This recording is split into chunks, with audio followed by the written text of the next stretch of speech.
Nah, maka yang terakhir puncaknya akhlak. Karena itu pernah ada seseorang disebut oleh Nabi di hadis Muslim, puasanya rajin, sholatnya rajin, tapi dia bangkrut di akhirat kelak dan dilemparkan ke neraka. Itu ada di hadis Muslim dari sahabat Abu Hurairah. Disebut orang muflis oleh Nabi. Jadi di akhirat itu begini, Pak. Ini ya, Bu ya. Kata Nabi, yati yaumal qiyamati bi sholatin. Ada orang ahli sholat datang di hari kiamat, rajin sholatnya. Wasiyamin, rajin puasa. Wa zakatin, rajin zakat. Cuman maaf, wa yati qad syatama hadza. Cuman rajin juga mencela orang.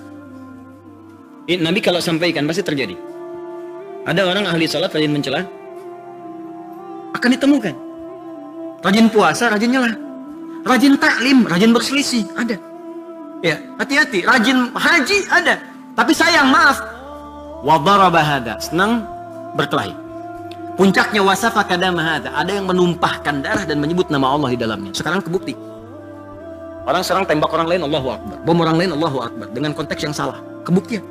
Nanti di hari kiamat ketika dihisab, wa yati qad syatama hadza wa qadhafa hadza dan seterusnya. Perhatikan, tu'khadhu hadza min hasanati. Orang yang salat tadi, ketika dia salat dan mencela orang lain, maka pahala salatnya langsung diambil dipindahkan pada yang dicela itu. Makanya saya sering katakan kalau sedang dicela orang enggak usah marah. Transferan pahala. Dan enggak usah bikin status juga. Alhamdulillah ditransfer pahala oleh si dia tuh dasar mencela, pindah juga. Itulah akibatnya dosa mencela, tapi ditunjuk orangnya. Itu sama aja pindah. Jelas ya?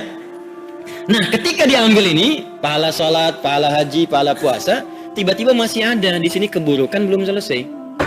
Pernah fitnah orang misalnya, dan nggak ada yang bisa nutupin. Maka diambillah dosa yang ini, dosa orang tadi yang difitnah tadi, ditimpakan kepadanya. Faturiha finnar, maka dilemparkan ke neraka. Makanya akhlak itu punya kedudukan yang sangat penting dalam Islam. Al-Imam Al-Baihaqi dalam kitabnya Syu'abul Iman, tingkatan-tingkatan iman, menuliskan di nomor hadis 2009-2010 tentang esensi diutusnya Nabi. Mengambil keterangan di Quran surah kedua ayat 151. Apa kata Nabi SAW? Innama bu'ithu liutammi masalihal akhlak. Esensi aku diutus ini untuk menyempurnakan akhlak yang mulia. Jadi tujuan ibadah, akhlak. Akidah mengarah pada akhlak yang baik. Jadi kalau ada orang Islam gak baik, pasti ada yang salah dengan keislamannya. Ada yang ibadah nggak baik akhlak, pasti ada yang salah. Kita baru selesai sholat, assalamualaikum, damai. Assalamualaikum, tenang, nyaman. Maka dari itu, Al-Imam Al-Bukhari memasukkan kategori akhlak dalam kitab iman di hadis ini. Jadi hadis yang akan kita baca ini, hadis tentang parameter nomor 3. Tapi dikaitkan dengan kitabul iman karena menentukan kualitas keimanan seseorang yang diukur dari akhlaknya. Jelas sampai sini? Halo? Jelas. Nah, itu maksudnya. Hadisnya belum kita baca, ya? Belum. Baru satu kalimat ini. 10 menit lagi ya? Boleh? Ya, saya selesaikan dulu. Al-Muslimu, orang Islam yang baik itu, terjemahkannya demikian. Baik akhlaknya, awas hati-hati, dan baik imannya. Man salimal muslimuna min lisanihi wa yadihi. Sekarang kaidah khusus dulu. Adalah orang yang bergaul baik dengan lingkungan orang-orang Islam sesamanya. Ini kalau tinggal dengan sama muslim. Sehingga orang itu merasakan selamat dari keburukan lisan dan tangannya. Secara singkat begini, kalau orang Islam baik itu adalah orang yang bisa berperilaku damai dan tidak menyebabkan keburukan pada orang lain dengan lisan dan tangannya. Kenapa disebutkan lisan dan tangan? Berarti Ustadz, kalau kaki boleh ya?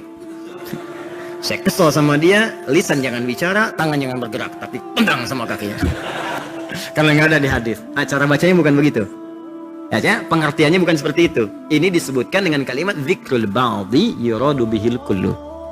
Kalau di bahasa Indonesia itu sinekdok pas prototo. Lawannya sinekdok totem pro parte. Pas prototo disebutkan sebagian mewakili keseluruhan. Kalau di kaidah Quran begini, pernah dengar ayat ini? Wala taqul lahuma uffi wala tanharuhuma. Quran surah ke-17.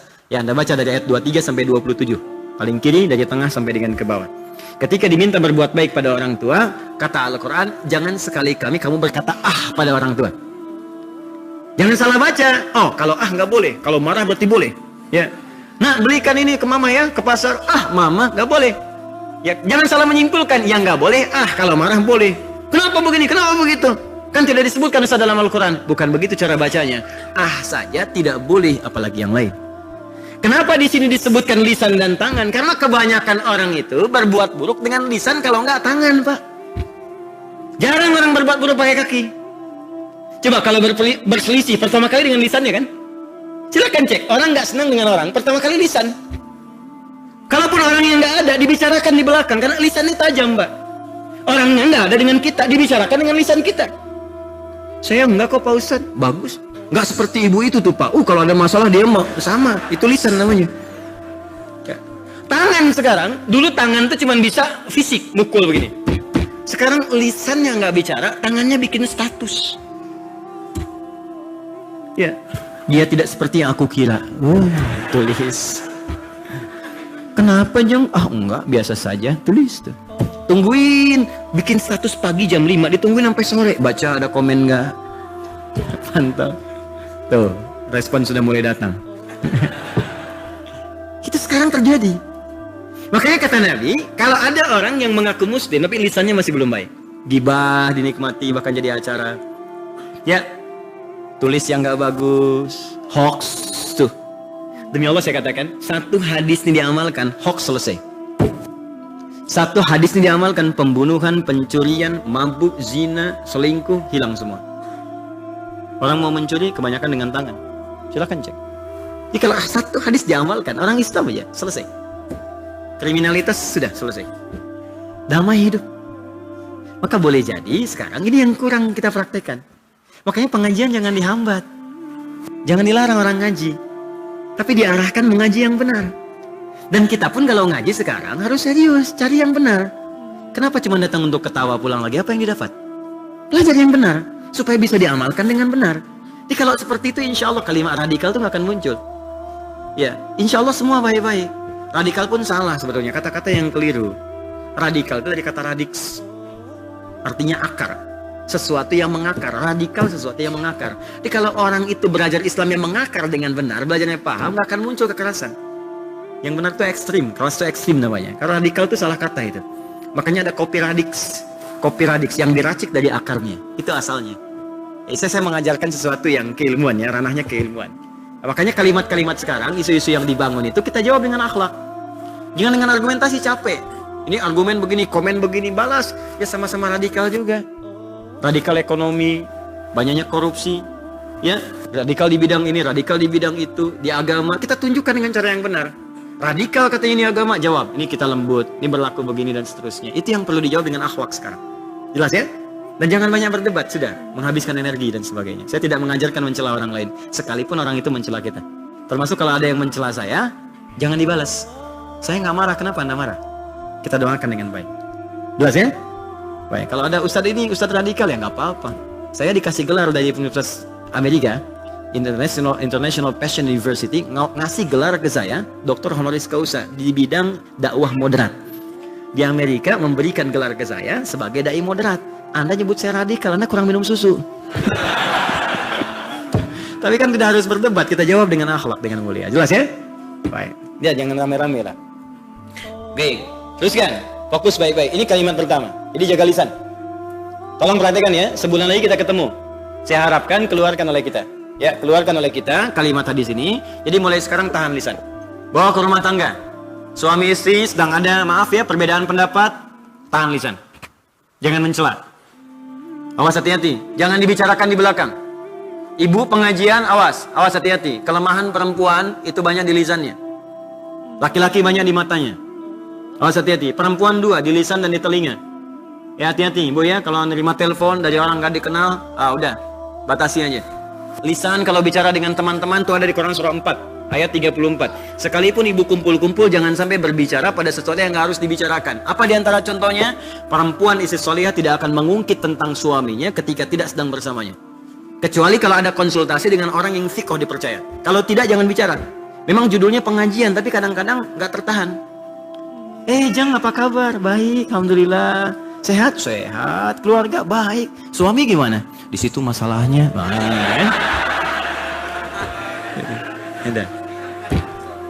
Ya, karena itu disebut nisa. Ibu tahu nisa artinya? Perempuan tuh kalau sendirian marah namanya, Pak. Ya, kalau banyakkan nisa. Kalau laki-laki konsisten. Sendirian rajul, banyakkan rijal. Tinggal merubah cara baca, tapi akarnya sama. Rajulun tuh rajul, tegak, kuat, berwibawa. Makanya kalau ada orang berbicara sudah tidak tegap lagi, maka berkurang kelaki-lakiannya. Apa kabar? Nah itu berkurang itu. Makanya dia nggak bisa jadi imam sholat. Kalau jadi imam bubar jamaah. Ya Allah. Bubar nanti. Ya. Paham ya? Tapi perempuan tidak. Perempuan kalau sendirian mar'ah. Banyakan nisa. Apa itu mar'ah? Dari kata muru'ah. Ya punya 3 arti. Sesuatu yang ingin tampil indah, mar'ah. Kayak kalau ibu-ibu senang dengan keindahan, normal, wajar bu. Gak apa-apa gitu kan. Bangun tidur, cek lagi, semua mesti rapi. Mau ke pengajian, make up dulu, dandan yang rapi. Kadang-kadang seragaman. Kadang minta pendapat ke suami, gak apa-apa pak. Dijawab aja respon. Papa mau ngaji nih, kapan mas siang? Pak bagus mana ya pak, yang merah atau yang biru? Kayaknya biru deh mah, merah deh katanya. Ya, nanya tapi dapat jawaban sendiri pak. Ya, kalau dipakai alhamdulillah, begitu keluar kuning. Ya, nggak apa-apa. Turun cek lagi kan, turun mobil kaca spion lihat lagi, emang nggak apa-apa biasa. Dibuka di tas ada cermin nggak apa-apa. Makanya orang Arab punya peribahasa al-mar'atu kal mir'ah, perempuan lekat dengan cermin. Untuk menunjuk pada makna pertama keindahan, kedua senang tampil terhormat, ketiga amat perasa.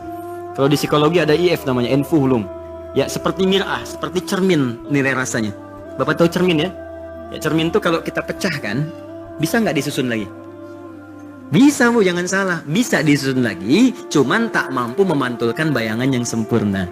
Sama perempuan begitu, kalau disakiti cepat memaafkan, cuma sulit melupakan apa yang dialami. Catat ya. Gitu. Makanya kalau punya persoalan sekarang, rekening listrik 15 tahun yang lalu ada lagi. Ya. Dulu juga kan bapak dulu juga, padahal kan persoalannya sekarang gitu. Tapi itu biasa, artinya normal, artinya biasa. Cuman kalau banyakan berubah menjadi nisa, dari kata nasa. Apa itu? Satu, sifat yang mudah tersentuh keadaannya, dan kedua, yang gemar mencurahkan apa yang dirasakan. Jadi maksudnya begini, perempuan itu sependiam apapun kalau sendirian, kalau ketemu temannya bisa ngobrol, cerita. Nah kalau sedang cerita itu jangan menceritakan apa yang dilarang oleh Al-Quran dan Sunnah. Di antara larangannya di Quran surah keempat ayat 34. Makanya jaga lisan di sini, kita praktekin ya sebulan ke depan. Jaga tangan ya, hati-hati tangan. Puncaknya semua anggota tubuh kita. Kalau bisa begini, kalau bisa sepekan ini latihan dulu. Latihan lisan dulu lah sepekan. Di setiap ingin berkata yang kurang baik, tahan. Ingin bicarakan orang, tahan. Datang ke perkumpulan sedang bicarakan orang, pamit dulu sebentar. Kemana sih? Sebentar, nanti saya balik lagi. Ya, dan jangan menyinggung mereka. Antum sih gibah sih, ngapain ada di sini buat? Gak usah. Pelan-pelan. Atau langsung ganti topik, potong langsung. Begitu sedang bicarakan orang, ada kabar nih, masya Allah hadis Nabi gini. Bagus nih pengajian ini, nggak apa-apa. Soleh kamu, bukan? Saya masih. Gitu aja potong supaya jadi baik. Jelas ya? Nah, nanti pekan berikutnya latihan lagi, turun ke telinga. Ya, terus ke mata sebelumnya, lihat mata kan, lihat TV, acara nggak bagus, latihan mata, palingkan channelnya, pindahkan. Ya, nah, kalau anda sudah bisa memalingkan, itu tahap iman pertama. Kedua, dengan istighfar, astagfirullah, ini itu tahap iman paling tinggi, nomor 2. Ya, jadi kalau anti baru bisa berpaling, iman pertama, bisa istighfar, iman tahap kedua, lebih tinggi. Nah, itu istighfar itu menggugurkan dosanya. Jadi begitu anda palingkan kan kadang nggak sengaja terlihat kan. Nah, begitu istighfar itu menggugurkannya, hilang seketika. Biasanya kalau latihan, biasanya itu istighfar agak telat. Ya. Ya. Atau gini, yang sering terjadi istighfar cepat tapi berpaling telat. Ya, itu sering terjadi. Astagfirullah. Tapi nggak pindah-pindah itu. Ya. Nanti lama-lama kebiasaan juga hilang. Ini prakteknya. Saya nggak pengen anda belajar hafal ini, nggak bisa dibacakan tapi prakteknya nggak ada. Ya. Itu ya poinnya ya, turunkan ini.